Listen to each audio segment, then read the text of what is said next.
Bom dia! Podem sentar. Vamos rezar mais um Pai Nosso, entregando a Deus este momento de graça que estamos a viver. Pai Nosso, que estás no céu, santificado seja o vosso nome. Venha a nós o vosso reino. Seja feita a vossa vontade, assim na terra como no céu. O pão nosso de cada dia nos dai hoje. Perdoai-nos as nossas ofensas, assim como nós perdoamos a quem nos tem ofendido. E não nos deixeis cair em tentação, mas livrai-nos do mal. Senhor o Pai Santo, em nome de Jesus, nós te suplicamos, num só coração, que derrames agora sobre os nossos corações, os nossos sentidos, os nossos ouvidos, os nossos olhos, a graça do Espírito Santo, para podermos viver com fruto este tempo de graça, este dia de encontro contigo e com os irmãos. Querida Mãezinha do Céu, São José, todos os anjos e santos de Deus, intercedei por nós. Amém. Então, já passou um ano. Quem é que esteve cá o ano passado? Eu também. Foi bom, não foi? Por isso voltámos. Então, hoje pensei falar um bocadinho sobre uma pequenina grande santa que se chama Jacinta Marto. Já ouviram falar, não já?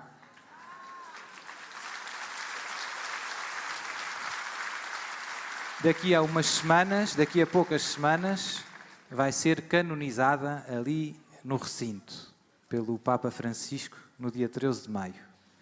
Estamos todos muito contentes, é um grande presente de Deus para o mundo e para Portugal de uma maneira especial. O que é que eu queria fazer? Recordar alguns factos e, sobretudo, meditar em algumas frases que ela dizia que merecem ser meditadas com calma. Ela pode nos ajudar muito a chegar ao céu. Ela era a mais novinha dos 3 pastorinhos. Como sabemos, no dia 13 de maio ela tinha apenas 7 anos. Não sei se está aqui alguém com 7 anos.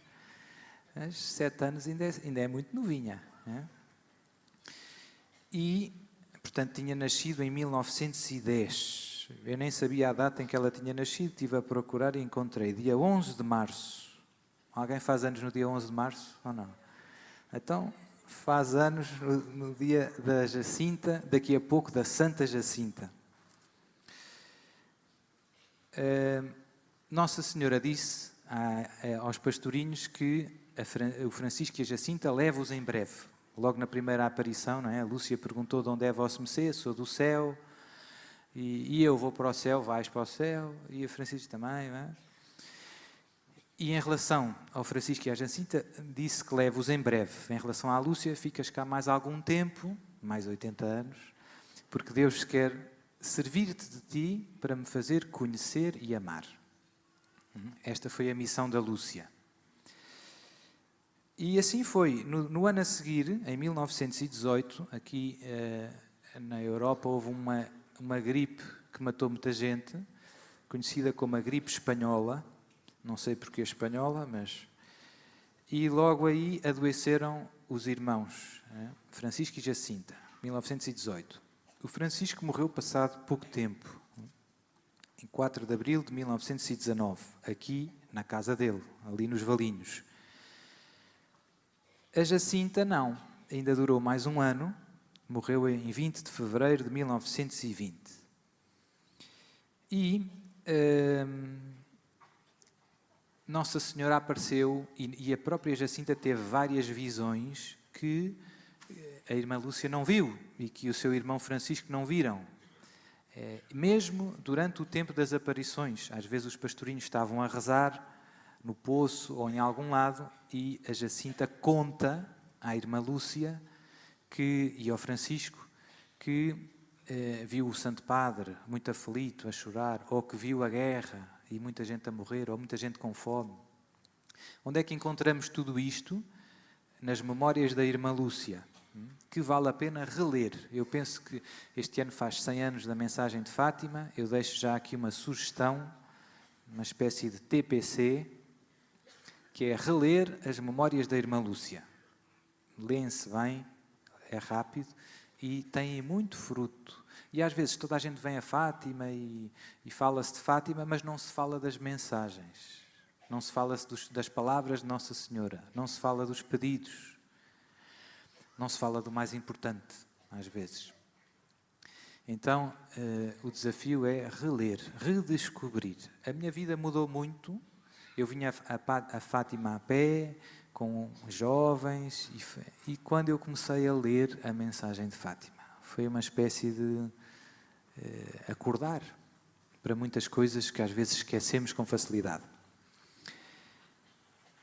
Também outra coisa que eu descobri agora há poucos dias foi a irmã Lúcia escreveu as memórias quando o corpo da Jacinta, ela morreu em Lisboa, já vamos ver um bocadinho da história, e depois foi sepultada em Orém. E depois de Orém foi transferida aqui para Fátima, para o cemitério. E depois finalmente foi transferida para a Basílica, onde está. E quando ela foi transferida do cemitério de Fátima para a Basílica, foi aberta a urna. Isto foi no dia 12 de setembro de 1935. E o que é que aconteceu quando abriram a urna? O corpo da Jacinta estava incorrupto. E houve alguém que tirou uma fotografia ao corpo da Jacinta. Mostraram ao bispo de Fátima. E o bispo de Fátima deve ter ficado impressionado por ver o corpo da Jacinta incorrupto. Em 1935, 15 anos depois dela morrer. E então ele aí escreveu à irmã Lúcia e pediu-lhe que escrevesse tudo o que se lembrava acerca da Jacinta.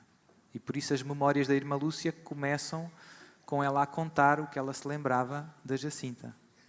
Tudo surgiu depois do corpo ter sido transferido e se ter visto que o corpo ainda estava incorrupto.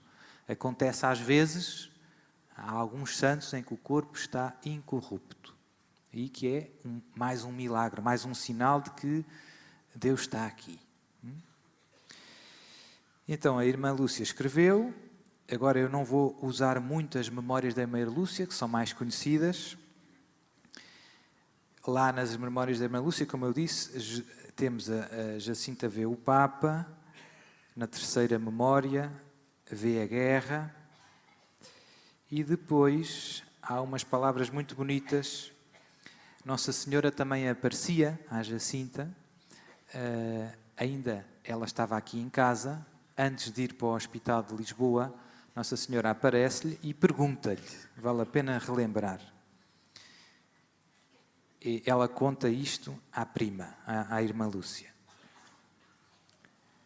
Ou conta à irmã Lúcia nas memórias, esta cena. Um dia mandou-me chamar, que fosse junto dela depressa. Lá fui correndo. E disse a Jacinta, Nossa Senhora veio-nos ver e diz que vem buscar o Francisco muito em breve para o céu. E a mim perguntou-me se queria ainda converter mais pecadores. Disse-lhe que sim.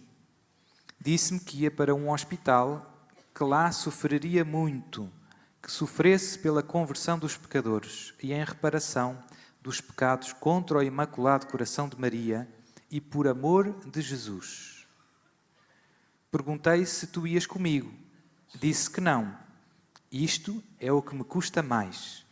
Disse que ia a minha mãe levar-me e que depois fico lá sozinha. E a irmã Lúcia continua. Nos fins de dezembro de 1919, de novo, a Santíssima Virgem se dignou visitar a Jacinta para lhe anunciar novas cruzes e sacrifícios. Deu-me a notícia e dizia-me, disse-me que vou para Lisboa, para outro hospital, que ela já tinha estado em Orém, que não te torno a ver, nem os meus pais, que depois de sofrer muito morro sozinha, mas que não tenha medo, que ela vai lá buscar-me para o céu. E assim foi. Ela depois de Orém foi para Lisboa. Em Lisboa teve 11 dias ali ao pé da Basílica da Estrela. Havia um orfanato. Como ela estava doente, já tinha uma ferida grande no peito, porque aquela gripe dava pneumonia e depois a pneumonia acabava por matar. Muita gente morreu. Ela já estava num estado bastante grave e foi difícil encontrar em Lisboa quem a acolhesse. Então, só neste orfanato, Nossa Senhora dos Milagres, é que a receberam. Fica mesmo ao lado da Basílica da Estrela. Tem aquele jardinzinho da Estrela. Hoje em dia há lá um convento das Irmãs Clarissas. E este quarto onde a Jacinta passou estes dias, antes de ir para o Hospital Dona Estefânia, pode-se visitar ainda. Não sei se alguém já lá passou, vale muito a pena. Tem a cama onde ela esteve, as coisas... Está transformado num lugar de peregrinação. E tem objetos que ela usava, os terços, coisas dela.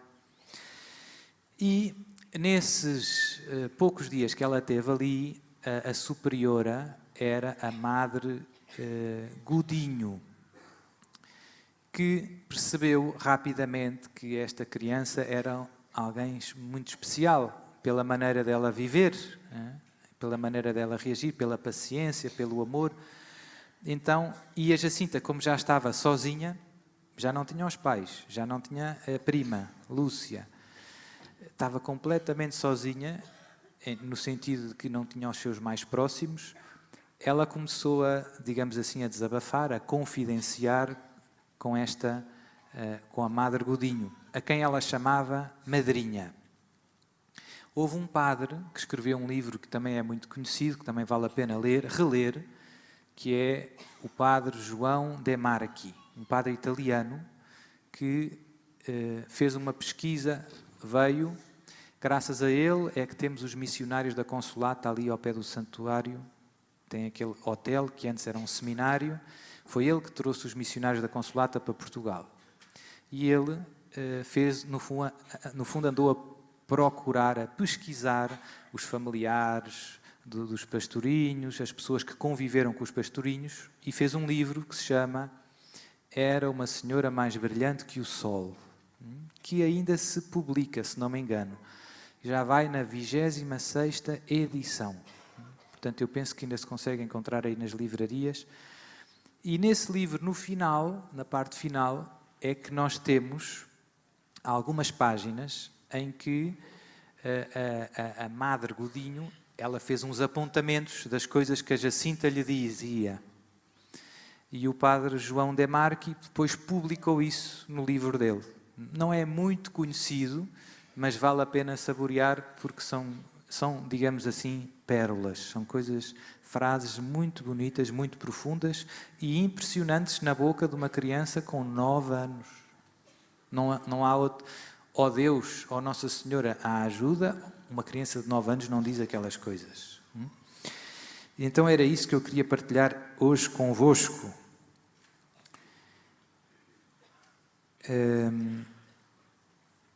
Então, ela, relembrando um bocadinho as datas, ela e o primo adoecem em 23 de dezembro de 1918, portanto, no ano a seguir às aparições. As aparições 13 de outubro, no ano a seguir, os dois pastorinhos já estão doentes. O Francisco morre no ano a seguir, 4 de abril de 1919. Depois, a 21 de janeiro de 1920, a Jacinta é levada para Lisboa, onde fica durante uns dias no tal orfanato de Nossa Senhora dos Milagres, ao lado da Basílica da Estrela. O quarto dela tinha, ao pé do quarto há uma sala e que tem uma espécie de uma janela, umas grades, em que se vê a igreja de Nossa Senhora dos Milagres e o sacrário. Portanto, ela estava muito perto do sacrário. A Madre Godinho conta que ela comungava todos os dias, com muito fervor.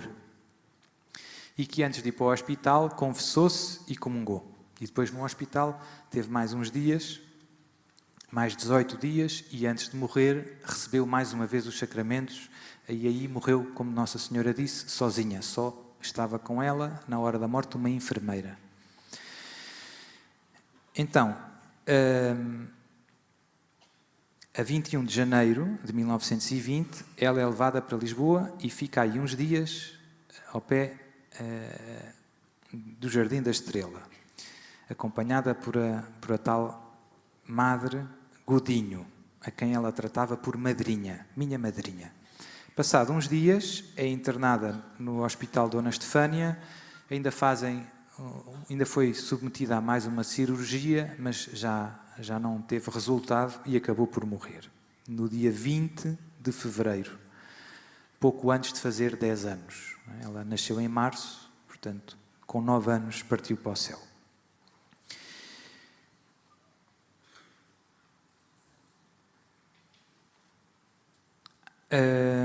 Então, vamos às frases que, na minha opinião, há várias, eu escolhi algumas, escolhi 11, mas que vale a pena saborear e meditar. A primeira é uma bastante conhecida, que eu cito várias vezes, ela dizia que os pecados que levam mais almas para o inferno são os pecados da carne. Concretamente, ela referia-se aos pecados contra a castidade. Várias pessoas escreveram sobre isto, como é que é possível uma criança de 9 anos dizer estas coisas, se calhar ela nem percebe o que é que são os pecados da carne. A irmã Lúcia comentou esta afirmação da prima e disse uma coisa muito óbvia, disse que provavelmente ela sabe isso porque Nossa Senhora lhe disse. É simples. Como é que uma criança de 9 anos sabe isto? Nossa Senhora disse-lhe.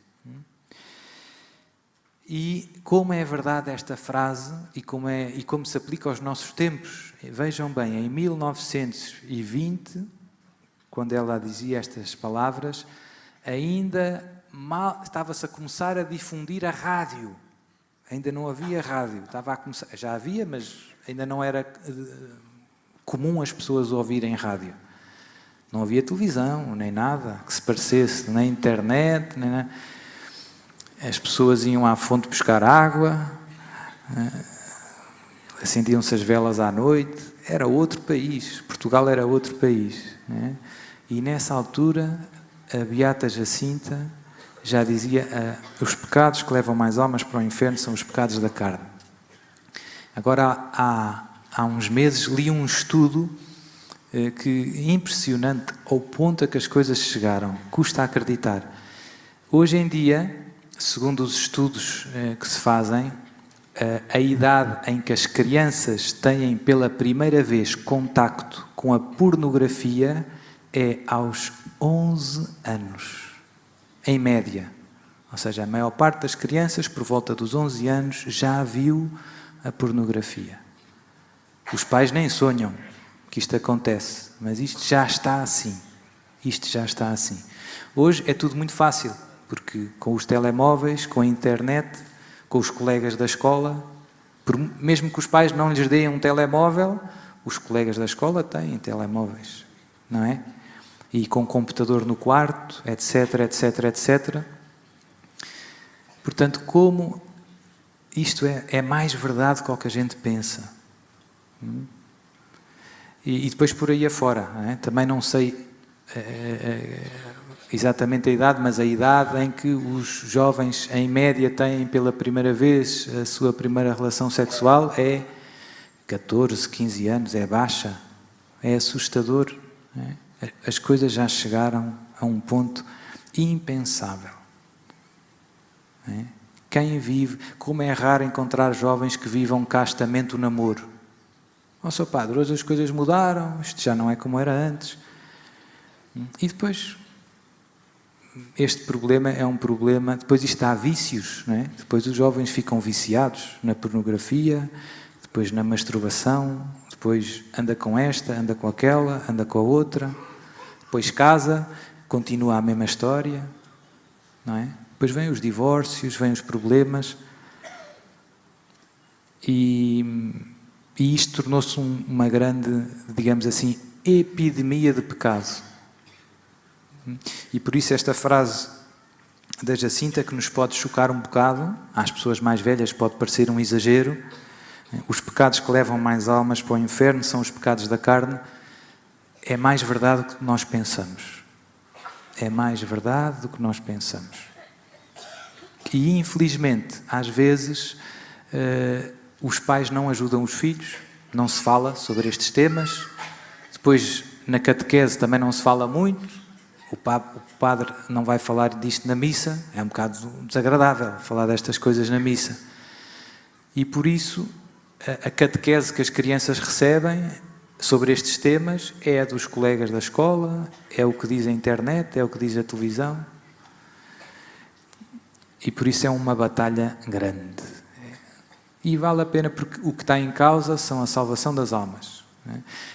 E em geral há muita gente, eu às vezes encontro pessoas já com bastante idade, quer dizer, com 30, com 40, e que lhes ensino coisas básicas e que eles dizem: Senhor Padre, nunca ninguém me tinha dito que isto era pecado. A contracepção, por exemplo, não é? Ou a masturbação. Às vezes eu digo: não pode. É. Não sabia. Porquê é que isto acontece? Por desleixo também. E cada vez é menos claro também para nós o que é bem e o que é mau. Reina a confusão. E quem é que se aproveita desta confusão? O inimigo de Deus. Para destruir as nossas almas, para nos separar de Deus. Segunda afirmação: hão de vir umas modas que hão de ofender muito a Nosso Senhor. Em 1920. Coitadinha, se a Jacinta estivesse aqui em Portugal ou fosse ao santuário, não era preciso ir a um centro comercial ou à praia, não é?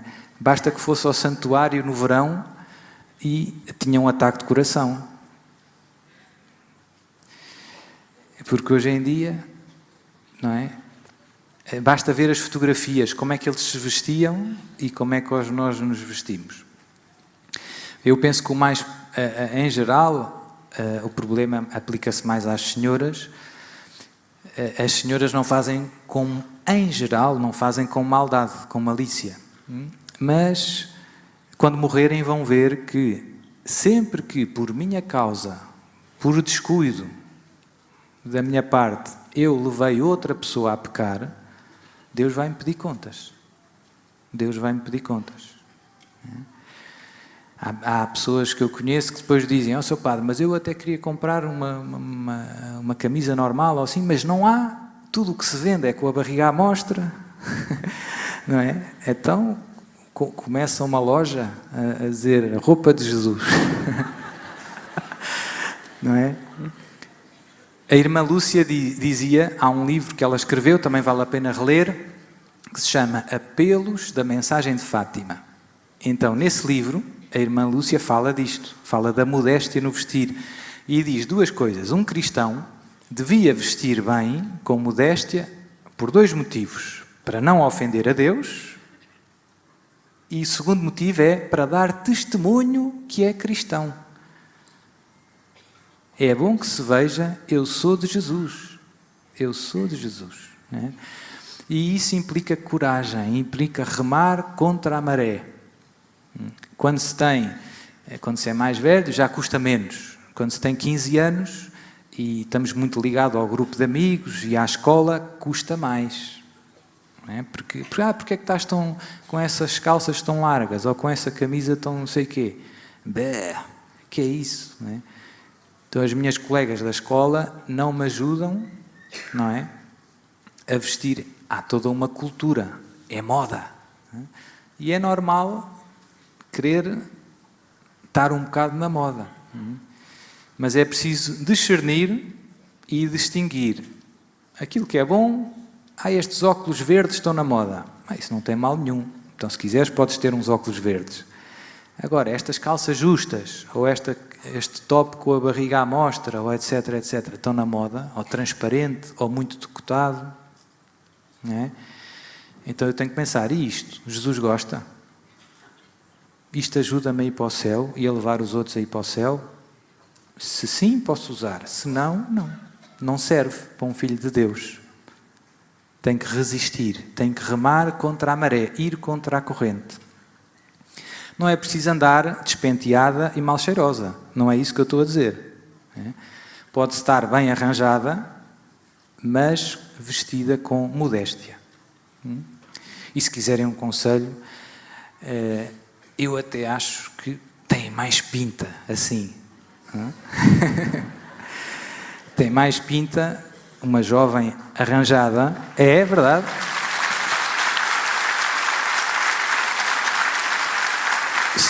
Se eu quisesse arranjar marido, e isso ajuda muito a arranjar o marido certo, não é? Porque quem anda, hoje em dia a moda é ser sensual, ser provocante, não é? E por isso as crianças quando têm 3 anos, ou as meninas recebem uma boneca, a Barbie, que é sensual, não é? E depois é desde os 3 anos até aos 15 a verem programas na televisão, filmes, músicas, artistas, e elas começam a achar que o que é bom é ser assim. Ninguém lhes diz o contrário, os pais até se riem, os tios também, os padrinhos dão roupas iguais. Portanto, quando ela chega aos 15 anos, é normal que pense que aquilo está tudo bem. Ninguém lhe disse nada. Portanto, aí temos todos um bocadinho de culpa, devíamos ter dito. Mas depois o problema é que, se uma jovem, no fundo, vai por essa estrada, está a mandar uma mensagem ao mundo e aos rapazes, digamos assim. Olha que bonito que é o meu corpo. Não gostavas de ter o meu corpo? Essa é a mensagem que vai transmitindo, no fundo.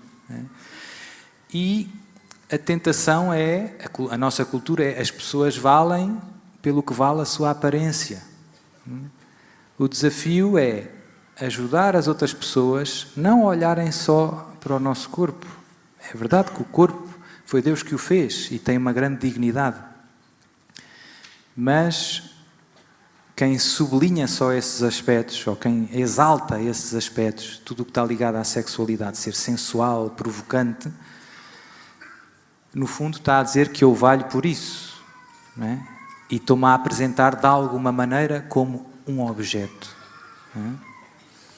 E se repararem nas reações dos meninos, é isto que produz, este é o efeito que produz. Não é? Se passar uma menina bonita na rua, não é? Pouco vestida, e tiverem uns meninos ali a beber uma cerveja no café, o que é que vai acontecer? Vai haver comentários. Não é? A culpa é só deles. Será que é só deles? Não é? E ela, no fundo, está a chamar a atenção de quem? Daqueles que ligam a isso. Não é? E se ela quiser casar e ter família e um casamento bom, etc., devia ajudar os meninos a perceberem que ela não é um objeto. Ela é uma pessoa com nome. E, portanto, o marido que ela procura é o marido que consiga amá-la pela pessoa que ela é e não só pelo corpo que ela tem. Até porque daqui a uns anos o corpo vai indo abaixo, não é? Esse é o desafio. Portanto, no fundo, esta maneira de viver é má para nós. O pecado é sempre mau para nós. Além de ofender a Deus, que é sempre a coisa mais triste no pecado, é sempre estúpido. O pecado é estúpido. É uma má ideia. Faz-nos mal. Envenena a nossa vida. Hão de vir umas modas que hão de ofender muito a Nosso Senhor. Temos que ir remar contra a maré e ajudar os nossos filhos, educá-los a viver com modéstia. Ir contra a corrente, sem medo. Vão achar que eu sou atrasada. Deixa-os achar, não é? Pior para eles. Não é? E temos que ter coragem e dar testemunho. As palavras ajudam, mas os testemunhos têm ainda mais força. E isto a gente vê na nossa vida com muita frequência. A gente imita muito o que recebemos em casa, os nossos pais, a nossa maneira de pensar, de viver, de vestir também. Tudo isto passa como que por osmose, pela educação. Portanto, se não vivermos, nada vai mudar. O padre pode dizer isto. Se não vivermos, não muda nada. Não é? Continua tudo na mesma. E hoje em dia um problema grande, eu às vezes digo isto nas minhas paróquias, peço às senhoras que tenham cuidado, vistam-se com modéstia, etc. No domingo a seguir, aquilo muda um bocadinho, ligeiramente. Passado 2 domingos, volta tudo à mesma.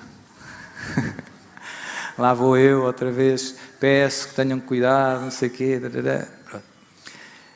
E depois às vezes aparecem umas jovens que vêm, em vez do top da barriga estar toda à mostra, está só um bocadinho. Seu padre, estou ótima. Já não percebemos onde está a fronteira. Estamos tão longe, estamos tão a milhas do que o céu quer, que já não sabemos, não percebemos. Mesmo com boas intenções. O mundo lavou-nos o cérebro. Então agora é preciso reaprender, começar da estaca zero. Os meninos também podem ajudar. Os pais podem ajudar os filhos e por aí por diante. Não é? Dizer, cuidado, não é? Isso é muito provocante, não é bom. Não é? Não é bom. No fundo, o critério, se quiserem, é tudo aquilo que faz sobressair aquelas partes do corpo mais sensuais, que chamam mais a atenção do sexo oposto, temos que ter um cuidado especial. Posso mostrar a testa? Podes. A testa não ata nem desata, não é? Agora, tem que ter cuidado com aquelas partes do corpo que, não é? Com o peito, com as pernas, porque isso chama naturalmente a atenção. Portanto, temos que ter cuidado. E a parte, como eu dizia, mais triste é tudo isto ofende a Deus. Nós às vezes não damos ao pecado a gravidade que ele tem. O pecado é mau. O pecado magoa Jesus. Agora, há pouco tempo celebrámos, a semana passada, não é? Sexta-feira Santa, a paixão de Jesus. A paixão de Jesus ajudou todos os santos a perceberem várias coisas, mas uma muito importante: o pecado magoa Jesus. Quando nós... isto não faz mal nada, depois eu confesso-me. Olha para Jesus, cuspido, coroado de espinhas, é como tu dizeres, não faz mal pôr mais um espinho na coroa de Jesus. Depois eu confesso-me. Faz mal. Faz mal. Faz mal. O pecado magoa Jesus. Portanto, se amas Jesus, não peques. Depois somos fracos e caímos. Mas, pelo menos, não podemos é fazer as pazes com o pecado. Isto às vezes acontece na nossa vida. Nós fazemos um bocadinho as pazes. Sou padre. Pronto, está bom. Não exagero. Não. O pecado é mau. O pecado ofende Jesus. O pecado separa-me de Deus. O pecado faz-me perder o céu. O pecado envenena a minha vida. É mau. Guerra ao pecado. Guerra ao pecado.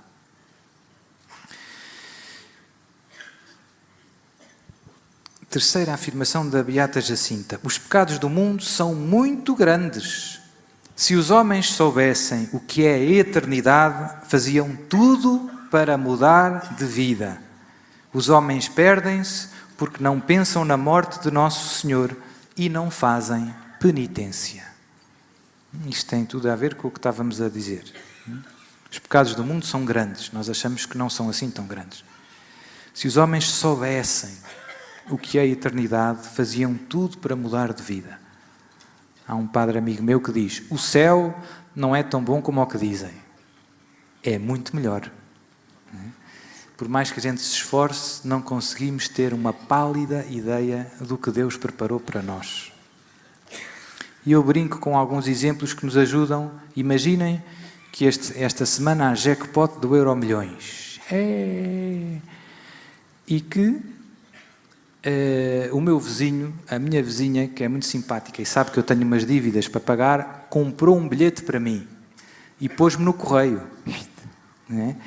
E que de repente eu fui ver à televisão e, olha, calcula tu, ganhei o jackpot do Euromilhões. Que boa notícia, ou não? É bom. Eu queria. Dava para fazer um pavilhão destes maior para cabermos todos. Que já não cabemos. Imaginem que há um pequenino problema, que é preciso ir levantar o prémio a Paris. Quem é que ia lá levantar o prémio? O jackpot do Euromilhões, já? Eu ia. Aí vai ele. Não tem mal nenhum. Não ofenda nada. Depois podíamos fazer boas obras. Pagar as dívidas, em primeiro lugar, e depois... Não era bom? Quem é que não ia a Paris? Há alguém que dissesse, não tenho tempo. Tenho lá paciência para ir a Paris. Não é? Quão estranho é com o céu fazermos isto. O céu é melhor que o Euromilhões, que o jackpot do Euromilhões. Vale a pena ir a Paris. Mas às vezes é preciso ir à missa ali a 2 km e está frio e... Não é?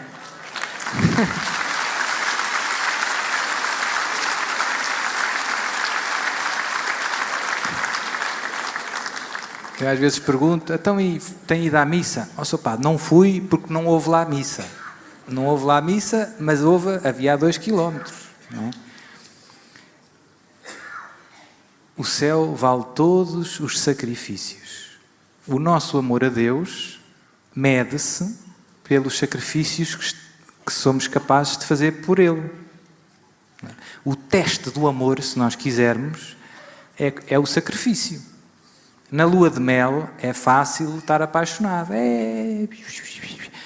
E depois voltam para casa, não sei o quê. Querido, acabou o gás, é preciso mudar a bilha. Veste o casaco, vai lá fora, chuva. Aí é que se vê o quanto ele gosta dela. Não é? Pois. O nosso amor a Deus também se mede pelo quanto estamos dispostos a sofrer por Ele. E, portanto, todos os domingos, a missa é um sinal.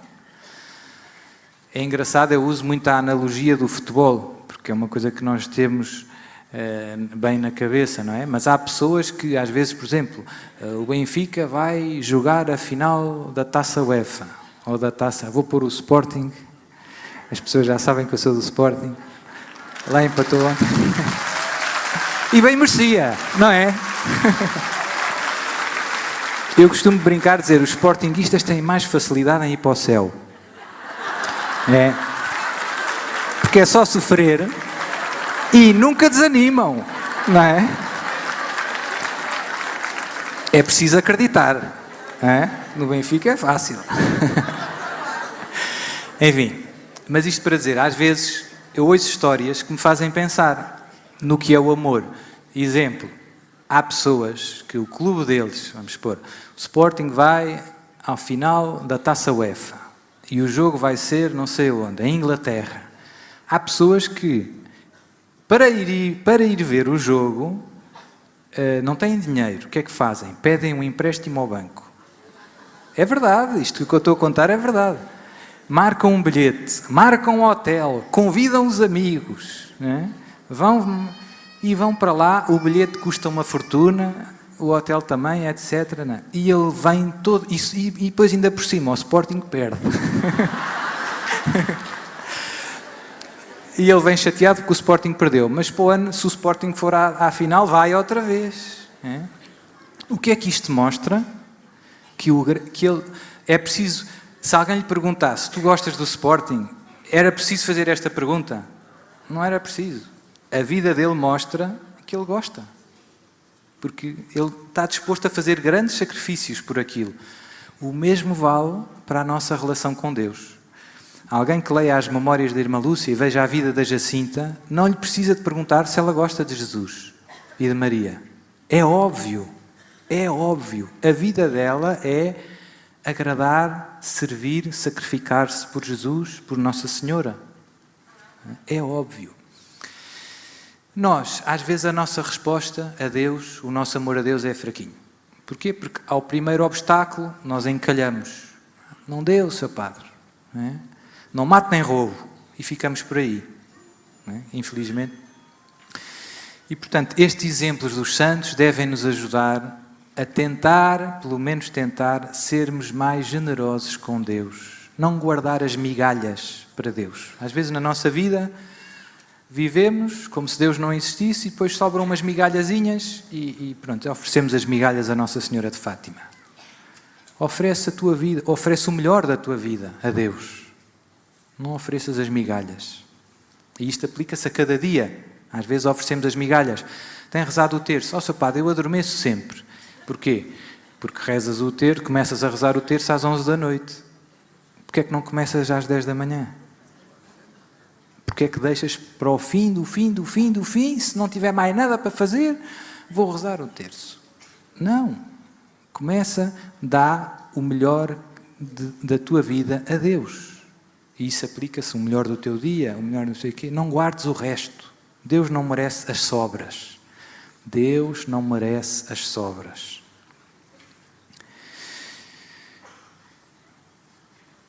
Quarta afirmação da Beata Jacinta. Muitos matrimónios não são bons.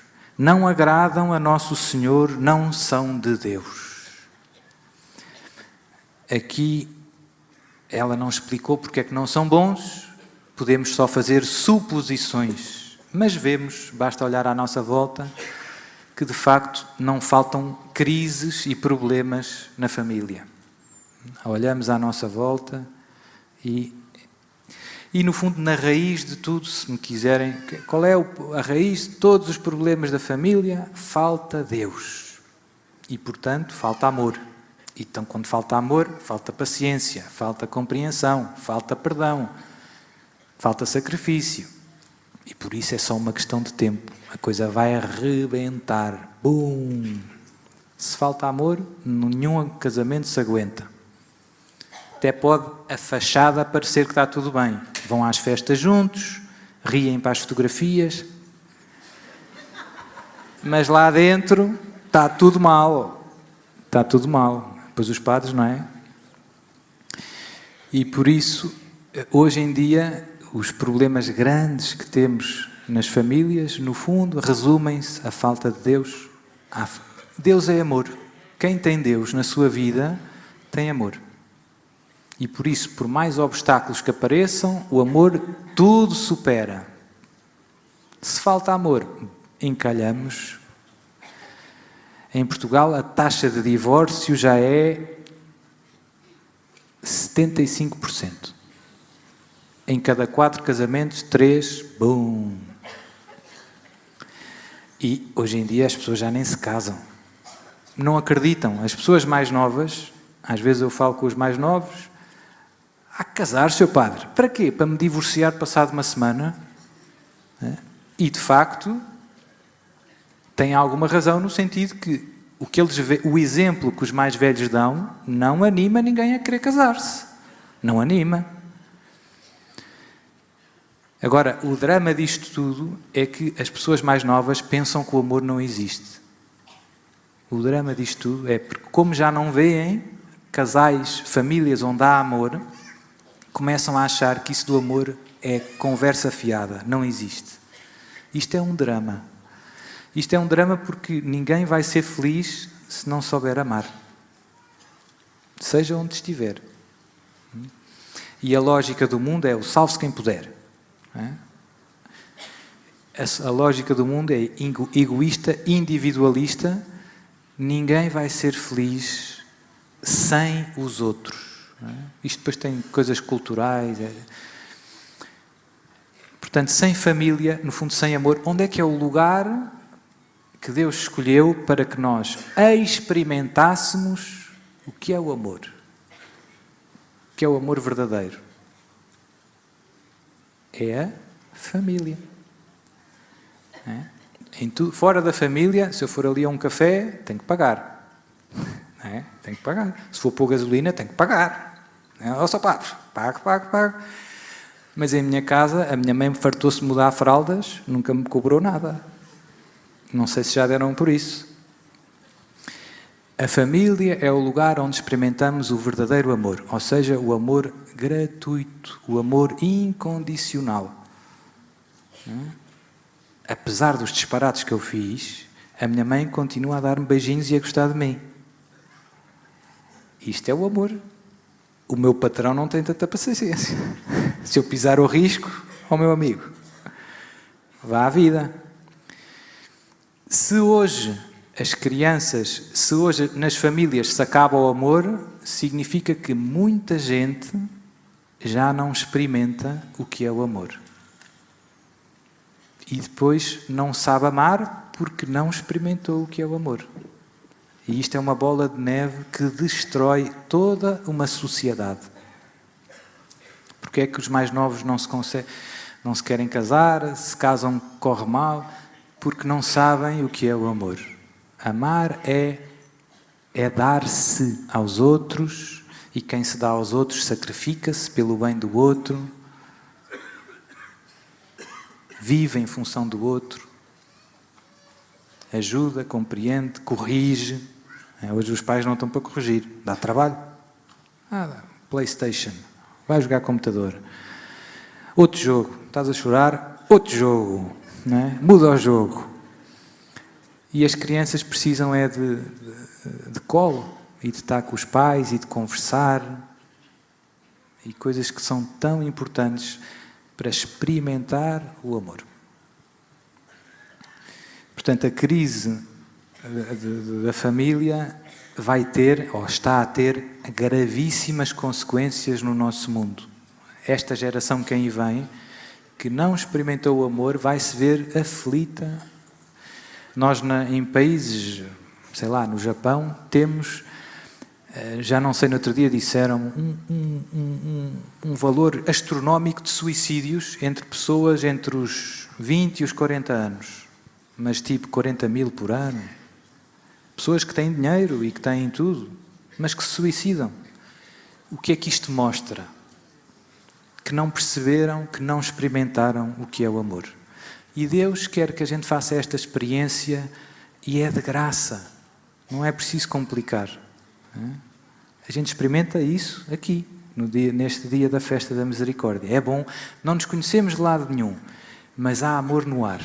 Ou não há? É bom.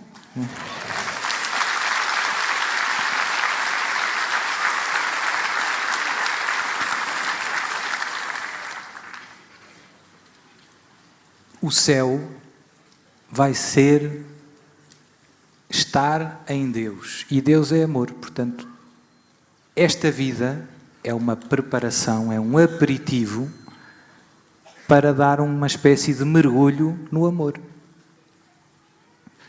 E por isso é que também há o purgatório, porque às vezes nós não aprendemos ainda bem a lição. E então o nosso coração precisa de aprender as últimas lições do que é o amor no purgatório. E depois mergulho de cabeça. Muito bom, ninguém se vai afogar. Mais, quinta afirmação. As guerras não são senão castigos pelos pecados do mundo. É preciso fazer penitência. Se a gente se emendar, ainda Nosso Senhor valerá ao mundo. Mas não, se não se emendar, virá o castigo. Então, a Jacinta disse isto em 1920. Já tinha acabado a Primeira Guerra Mundial. Mas Nossa Senhora disse à Lúcia, se os homens não se emendarem, virá outra guerra pior. E depois disse que haveria um sinal, uma luz desconhecida que havia de aparecer. E isso aconteceu ou não aconteceu? Viu? Pronto. E foi a Segunda Guerra Mundial, que por uma graça especial de Deus, Portugal não entrou. Mas foi por um cabelo. Outros países entraram e foi complicado. E o que ela diz, e que nós deixamos de perceber também, as guerras não são senão castigos pelos pecados do mundo. Hoje em dia ouve-se muito na catequese, etc. Deus não castiga. Não, Deus é misericórdia, Deus é amor, vamos todos para o céu, etc, etc. É verdade que Deus é amor, é verdade que Deus é misericórdia, não é verdade que vamos todos para o céu, e não é verdade que o amor é contra a justiça. Na cabeça das pessoas, As pessoas pensam que a misericórdia implica, então esquece-se a justiça. Não, a misericórdia está para além da justiça, mas não anula a justiça. E, portanto, Deus é misericordioso e justo ao mesmo tempo. Uma coisa não tira fora a outra. E os nossos pecados têm consequências. Basta pegar na Bíblia, o Antigo Testamento, para um judeu isto era muito óbvio. Os nossos pecados têm consequências na nossa vida, na vida das pessoas que estão à nossa volta, na nossa sociedade e também no mundo e, se nós quisermos, até no universo. Está tudo... As coisas estão ligadas.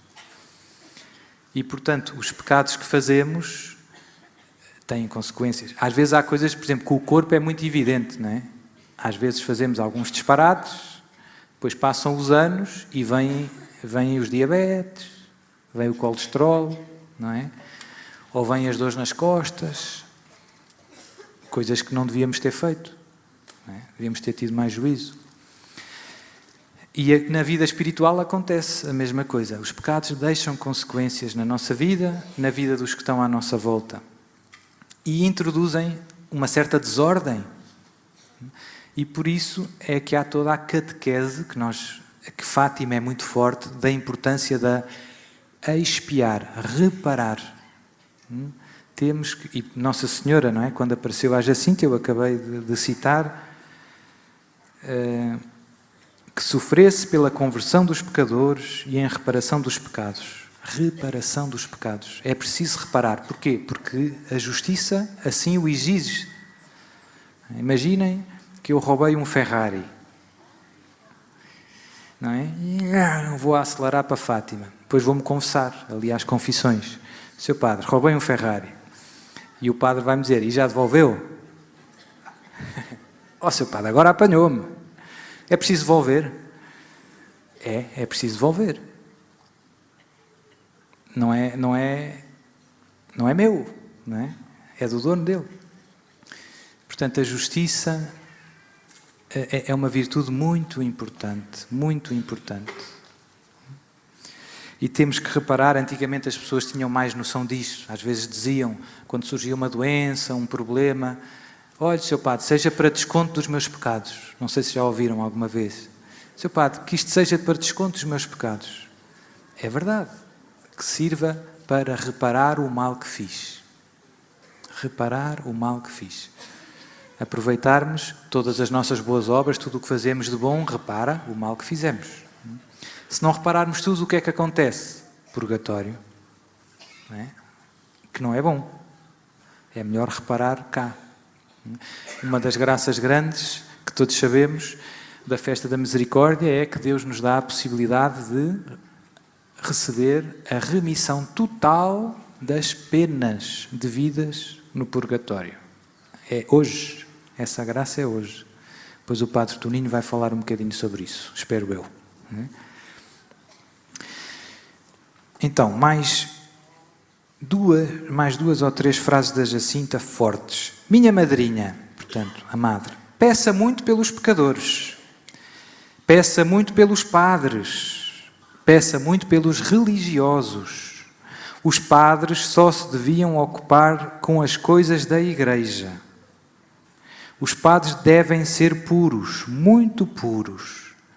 A desobediência dos padres e dos religiosos aos seus superiores e ao Santo Padre ofende muito a Nosso Senhor. Que palavras sábias e proféticas. Peça muito... Os padres deviam se ocupar das coisas de Deus. Em 1920 os padres eram bastante... Estavam na igreja, né? Se a Jacinta visse o que acontece hoje, tinham um ataque. Né? As pessoas às vezes queixam-se, só padre, eu quero me confessar, mas o padre nunca está lá. Né? Temos tempo, eu também não sou exemplo, não é? Mas temos tempo às vezes para tanta coisa que não interessa. E o mais importante fica de lado. Só um padre é que me pode confessar. E às vezes estão os leigos a fazer as coisas dos padres e os padres a fazer não sei o quê. A administrar o lar ou o centro de dia. Que não são coisas más, mas um leigo pode fazer isso e confessar não pode. Não é? E celebrar missa não pode. E, enfim, portanto, estas palavras são proféticas. E depois a questão da castidade e da obediência. Não é? Os escândalos todos nós conhecemos. Semana sim, semana não, lá vem mais um jornal com o padre, não sei o quê, faz não sei o que mais. E a obediência, cada um faz o que lhe apetece. Portanto, é uma falta de...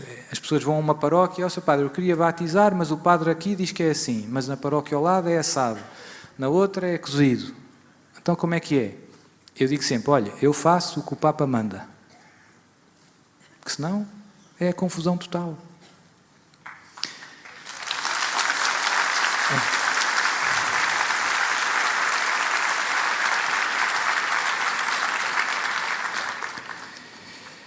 E como é que nós esperamos que as pessoas nos ouçam se nós não damos também um testemunho de obediência? Os padres querem que as pessoas na paróquia façam o que ele diz, mas depois ele não faz o que o bispo manda, nem o que o Papa manda. Assim não vale, não é?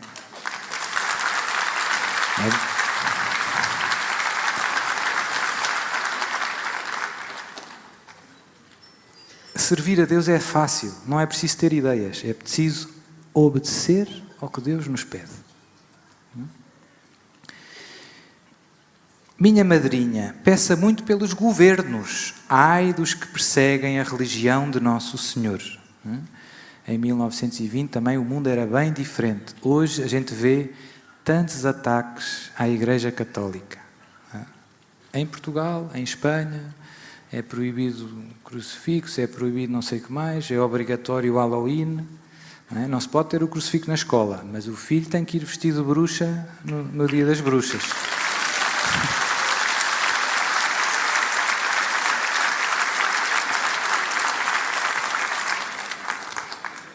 E as coisas vão piorar um bocado.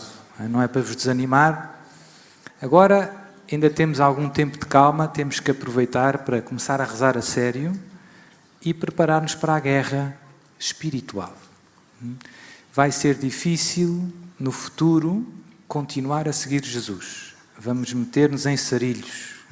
Mas vale a pena. Vale a pena pelo céu, porque Jesus merece todo o amor. Mas vai apertar a coisa. Ó, seu padre, não me meta medo. Eu estou a avisar porque sou vosso amigo. Não é para ficarem sem dormir.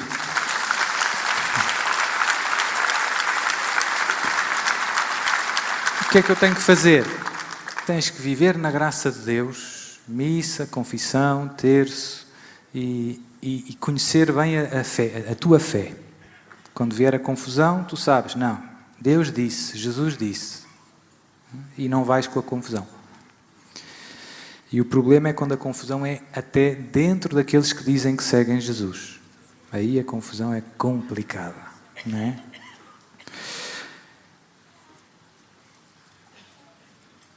Minha madrinha, não ande no meio do luxo, fuja das riquezas. Seja muito amiga da santa pobreza e do silêncio. Tenha muita caridade, mesmo com quem é mau. Não fale mal de ninguém e fuja de quem diz mal. Tenha muita paciência, porque a paciência leva-nos para o céu.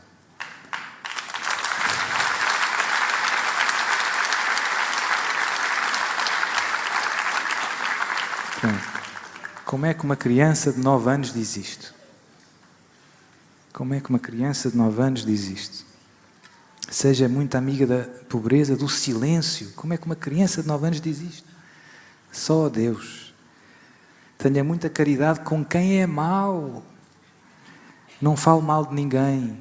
Ninguém. Nem do governo. Ninguém. E fuja de quem diz mal. Fuja. Portanto, não vamos ao café, sei quê, pá. A gente junta-se lá, ou na manicure, não é? Pronto. Já a coisa descarrila. Tenha muita paciência, porque a paciência leva-nos para o céu. É verdade, não é? Não é fácil ter paciência. Às vezes dá vontade de... Não é? Mas temos que rezar, respirar fundo e ter paciência. A mortificação e os sacrifícios agradam muito a Nosso Senhor. A nossa cultura também desleixa-se muito nisto. Já ninguém se contraria em nada. A gente come o que lhe apetece, bebe o que lhe apetece. A vida é, para muita gente, uma espécie de divertimentos uns a seguir aos outros. Vou ao cinema, vou à praia, vou não sei o quê. Às tantas, temos uma vida fútil e depois, quando damos conta, já não controlamos a nossa vida. O nosso corpo é que manda em nós. Pois eu, às tantas, quero fazer jejum, já não consigo. Já não me controlo. Então vá, 2 últimas, estou mesmo a acabar. Senão, zangam-se aqui comigo. A confissão é um sacramento de misericórdia. Hoje é a festa. Por isso é preciso aproximarem-se do confessionário com confiança e alegria. Sem confissão não há salvação. Muito boa esta frase. Última frase. A Mãe de Deus quer mais virgens que se liguem a ela pelo voto de castidade. É interessante ver que no mundo em que vivemos, as vocações religiosas desapareceram quase. Porquê? Porque já não percebemos o que é o amor. Porque apagou-se a fé, ou está-se a apagar a fé, e também o amor. Quando a fé é viva e o amor é grande, há muitos consagrados. Há muita gente que diz, eu vou dar a minha vida toda a Jesus.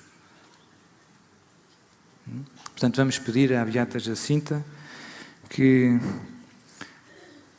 venha aí uma nova primavera para a Igreja Católica, cheia de vocações e de santos.